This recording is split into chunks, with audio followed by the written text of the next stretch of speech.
ഒരു ഹൈന്ദവ സഹോദരി അരിയ സംഭാവന എന്നിട്ട് എന്താ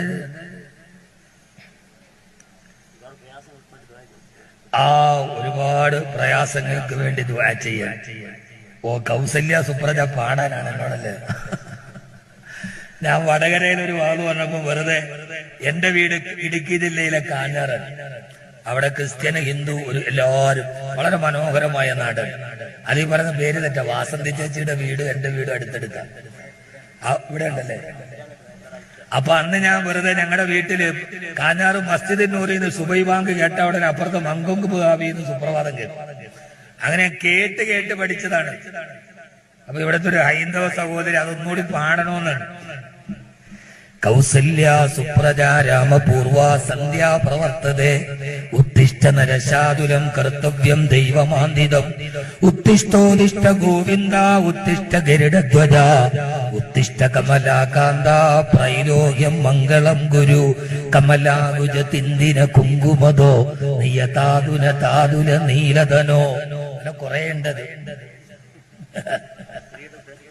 അവരുടെ ഉദ്ദേശങ്ങളൊക്കെ അല്ലാഹു പൂർത്തീകരിച്ചു കൊടുക്കട്ടെ.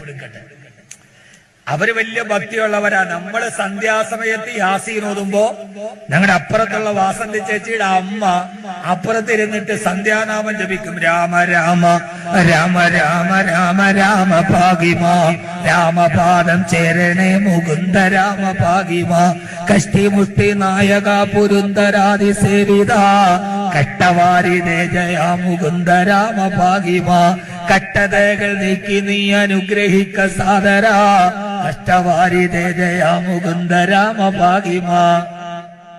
അവരെ സന്ധ്യാപ്രാർത്ഥനയാണ്.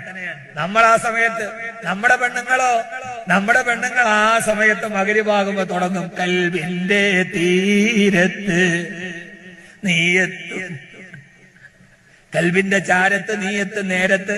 സജീർ കൊപ്പത്തിന്റെ പുതിയ പാട്ടുമായിട്ട് നമ്മൾ ഇങ്ങനെ പടക്കാൻ. നല്ല പാട്ടാ. സജീർ കൊപ്പന്റെ വളരെ അടുത്ത സുഹൃത്താണ്.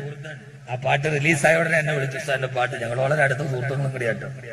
എനിക്ക് ധാരാളം സുഹൃത്ത് വലയങ്ങളുണ്ട്. ഞാനൊരു ഒരു കെട്ടുവട്ടത്തിന്റെ ഉള്ളിൽ ഇരിക്കണ എനിക്ക് ഒത്തിരി സുഹൃത്ത് വലയുണ്ട്. എന്നിട്ട് സജീർ എന്നോട് പറഞ്ഞു, ഉസ്താദ് എനിക്ക് മ്യൂസിക് ഒന്നും ഇല്ലാതെ ഒരു ഡിവോഷണൽ സോങ് പാടണം, ഉസ്താദ് എഴുതണം. ഞാൻ എഴുതി കൊടുക്കണം. അവൻ നടന്ന പോള് തന്നെ. വറുതിന് തന്നെ ഡേറ്റ് കൊടുക്കൽ വളരെ കുറവാണ്. അള്ളാഹു നമ്മളെല്ലാവരെയും അനുഗ്രഹിക്കട്ടെ.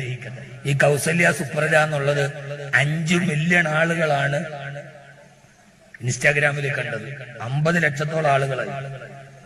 സിനിമാ നടികൾ വരെ എന്റെ ഈ കൗസല്യ സുപ്രജ രാമപൂർ എന്നുള്ള ഷെയർ ചെയ്തു. നമ്മുടെ ഈ നാട് മനോഹരമാണ്. വർഗീയത ഇല്ലാത്ത നാടാണ്. വർഗീയത പറയുന്നവരെ നമ്മൾ ഒറ്റപ്പെടുത്തും. ഞാൻ നിങ്ങളോട് പറയാം, രഹസ്യമായിട്ട് പോലും വർഗീയത പറയരുത്. മനുഷ്യനെ കുറിച്ച് മാത്രമേ സംസാരിക്കാവൂ. അവൻ ഹിന്ദു ആകട്ടെ, ക്രിസ്ത്യാനിയാകട്ടെ, മുസ്ലിം ആകട്ടെ, സംസാരിക്കുന്നത് മനുഷ്യനെ കുറിച്ച് മാത്രം. മനുഷ്യനെ നൊമ്പരപ്പെടുത്തുന്ന, അവന്റെ രക്തത്തെ ചിന്തുന്ന, ഒരമ്മയുടെ കണ്ണുനീര് വീഴ്ത്തുന്ന, ഒരു ഉമ്മയെ സങ്കടത്തിലാക്കുന്ന, ഒരമ്മച്ചിയെ വഴിതാരമാക്കുന്ന ഒന്നും നമ്മുടെ ജീവിതത്തിൽ ഉണ്ടാവരുത്. വർഗീയതയെക്കുറിച്ച് മരിക്കുന്നത് വരെ പറയും. ഞാൻ എന്റെ ജീവിതത്തിലെടുത്ത ശപഥമാണ്. നമ്മുടെ ഇന്ത്യ രാജ്യം അത്ര വലിയ നഷ്ടപ്പെട്ടൊരു രാജ്യമൊന്നുമല്ല. ആണോ? അങ്ങനെയൊന്നുമല്ല. ഒരു ന്യൂനപക്ഷമുണ്ടെങ്കിൽ അവരെ നമ്മൾ ഒറ്റപ്പെടുത്തണം. അതാരാണെങ്കിലും, ഏത് മതമാണെങ്കിലും, ഏത് ജാതിയാണെങ്കിലും എന്റെ ഒരു ശപഥമാണ്, മരണം വരെ ജാതിയുടെയും മതത്തിന്റെയും ഒരു മനുഷ്യനെ കാണാൻ ഞാൻ തയ്യാറല്ല. ഞാൻ അങ്ങനെ പഠിച്ച ആളാണ്. എന്റെ നാട് കൊല്ലം, കോട്ടയം, ഇടുക്കി ജില്ലയിലെ കാഞ്ഞാറാണ്. നമ്മുടെയൊക്കെ വീട്, എന്റെയൊക്കെ ജീവിതം ഒന്നുമില്ല, ദാരിദ്ര്യത്തിന്റെ അങ്ങേയറ്റത്താണ്. സ്കൂളിൽ നിന്ന് വിട്ടു വരുമ്പോ അവിടെ ഒരു ക്രിസ്ത്യൻ തറവാടുണ്ട്, ഓലിക്കൽ തറവാട്. അവിടെ ഒരു കൊച്ചമ്മയുണ്ട്, നല്ല തറവാടിത്തുള്ള കൊച്ചമ്മ. ഞങ്ങൾ ആദ്യമായിട്ട് ബ്ലാക്ക് ആൻഡ് ടിവിയിൽ മഹാഭാരതം കണ്ടത് ക്രിസ്ത്യാനിയായ കൊച്ചമ്മയുടെ വീട്ടിൽ ഇരുന്നിട്ടാണ്. നമ്മളൊരു 10-30 പിള്ളേരുണ്ട്, മുസ്ലിം പിള്ളേരാ. 9 മണിയാകുമ്പോ ഞായറാഴ്ച പോകും. കൊച്ചമ്മയെ TV വെച്ച് തരുമോ? എന്തിന്? മഹാഭാരതം കാണാൻ. നമ്മളവിടെ 30 പേര് ഇരുന്ന് അവിടെ എല്ലാം ചെളിയാക്കിയിട്ട് ഇറങ്ങിപ്പോയാൽ കൊച്ചമ്മ അതൊക്കെ വൃത്തിയാക്കും. ഒരു പ്രശ്നവും അവർക്കില്ല. പെരുന്നാളാകുമ്പോ കൊച്ചമ്മയുടെ അടുക്ക പോയിട്ട് പറയും, കൊച്ചമ്മ ഒരു തേങ്ങ തരുമോ? കൊച്ചമ്മ തേങ്ങ തരും. ആ തേങ്ങ വെച്ചിട്ടാണ് നമ്മുടെ വീട്ടിൽ പെരുന്നാളിന് തേങ്ങാച്ചോറ് ഉണ്ടാക്കിയത്.